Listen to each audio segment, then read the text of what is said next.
یہودا کی ملکہ عتلیہ۔ جب اخزیہ کی ماں عتلیہ نے دیکھا کہ اس کا بیٹا مر گیا، تب اس نے اٹھ کر بادشاہ کی ساری نسل کو نابود کیا۔ پر یورام بادشاہ کی بیٹی یہوشبا نے، جو اخزیہ کی بہن تھی، اخزیہ کے بیٹے یواس کو لیا اور اسے ان شہزادوں سے جو قتل ہوئے چپکے سے جدا کیا، اور اسے اس کی دایا سمیت بستروں کی کوٹڑی میں کر دیا، اور انہوں نے اسے عتلیہ سے چھپائے رکھا۔ وہ مارا نہ گیا،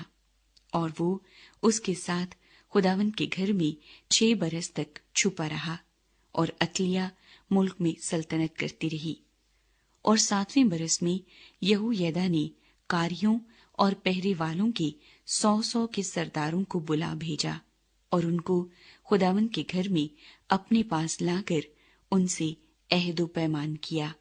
اور خداوند کے گھر میں ان کو قسم کھلائی، اور بادشاہ کے بیٹے کو ان کو دکھایا، اور اس نے ان کو یہ حکم دیا کہ تم یہ کام کرنا کہ تم جو سبت کو یہاں آتے ہو، سو تم میں سے 1/3 آدمی بادشاہ کے قصر کے پہرے پر رہیں، اور 1/3 سور نام پھاٹک پر رہیں، اور 1/3 اس پھاٹک پر ہوں جو پہرے والوں کے پیچھے ہے۔ یوں تم محل کی نگہبانی کرنا اور لوگوں کو روکے رہنا، اور تمہارے 2 جتھے یعنی سب جو سبت کے دن باہر نکلتے ہیں، وہ بادشاہ کے آس پاس ہو کر خداوند کے گھر کی نگہبانی کریں، اور تم اپنے اپنے ہتھیار ہاتھ میں لیے ہوئے بادشاہ کو چاروں طرف سے گھیرے رہنا، اور جو کوئی صفوں کے اندر چلا آئے وہ قتل کر دیا جائے، اور تم بادشاہ کے باہر جاتے اور اندر آتے وقت اس کے ساتھ ساتھ رہنا۔ چنانچہ 100 کے سرداروں نے جیسا یہویدا کاہن نے ان کو حکم دیا تھا ویسا ہی سب کچھ کیا، اور ان میں سے ہر ایک نے اپنے آدمیوں کو جن کی سبت کے دن اندر آنے کی باری تھی، ماں ان لوگوں کے جن کی سبت کے دن باہر نکلنے کی باری تھی لیا، اور یہویدا کاہن کے پاس آئے، اور کاہن نے داؤد بادشاہ کی برچیاں اور سپریں جو خداوند کے گھر میں تھی 100 کے سرداروں کو دیں،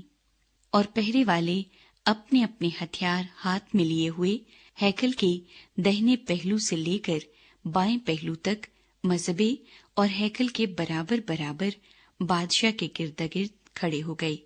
پھر اس نے شہزادے کو باہر لا کر اس پر تاج رکھا، اور شہادت نام یہویدا کی اصلاحات۔ اور یہویدا نے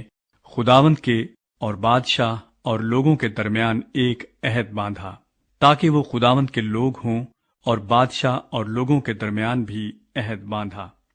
اور مملکت کے سب لوگ بال کے مندر میں گئے اور اسے ڈھایا، اور انہوں نے اس کے مذہبوں اور مورتوں کو بالکل چکنا چور کیا، اور بال کے پجاری متان کو مذبحوں کے سامنے قتل کیا۔ اور کاہن نے خداوند کے گھر کے لیے سرداروں کو مقرر کیا، اور اس نے 100 کے سرداروں اور کاریوں اور پہرے والوں اور اہل مملکت کو لیا، اور وہ بادشاہ کو خداوند کے گھر سے اتار لائے، اور پہرے والوں کے پھاٹک کی راہ سے بادشاہ کے قصر میں آئے، اور اس نے بادشاہوں کے تخت پر جلوس فرمایا، اور مملکت کے سب لوگ خوش ہوئے، اور شہر میں امن ہو گیا، اور انہوں نے عتلیہ کو بادشاہ کے قصر کے پاس تلوار سے قتل کیا۔ یہودا کا بادشاہ یہوآس۔